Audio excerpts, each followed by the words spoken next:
तर हवामान खात्याने गोंदिया जिल्ह्याला सलग दुसऱ्या दिवशी पावसाचा रेड अलर्ट दिलाय। जिल्ह्यात रात्रीपासून सर्वदूर मुसळधार पाऊस सुरू झाला असून गोंदिया जिल्ह्यातील बेवारटोला प्रकल्प पूर्ण क्षमतेने भरलाय।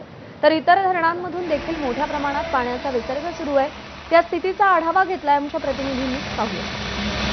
हवामान खात्याच्या वतीने सलग दुसऱ्या दिवशीही गोंदिया जिल्ह्याला पावसाचा रेड अलर्ट देण्यात आला आहे। हवामान विभागाचा हा अंदाज खरा ठरताना दिसत आहे। गोंदिया जिल्ह्यात सर्वदूर रात्रीपासूनच मुसळधार पावसाने हजेरी लावायला सुरुवात केलेली आहे।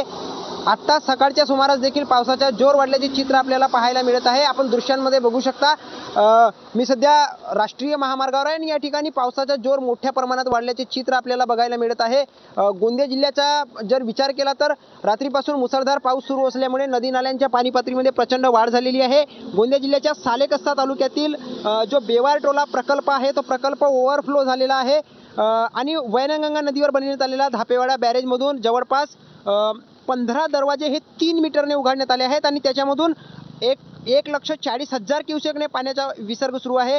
खाली सराड, पुजारी टोला या धरणांचा जर विचार केला तर या धरणांमधून देखील धरणाची पाणी पातळी नियंत्रित राहावी यासाठी मोठ्या प्रमाणात पाण्याचा विसर्ग केला जातो आहे।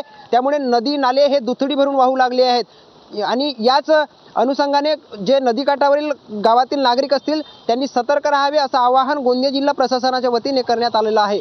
देवेंद्र ढहांगनाले, एबीपी माझा, गोंदिया। दरम्यान हवामान खात्याने वर्तवलेल्या अंदाजानुसार काल संध्याकाळपासून बुलढाणा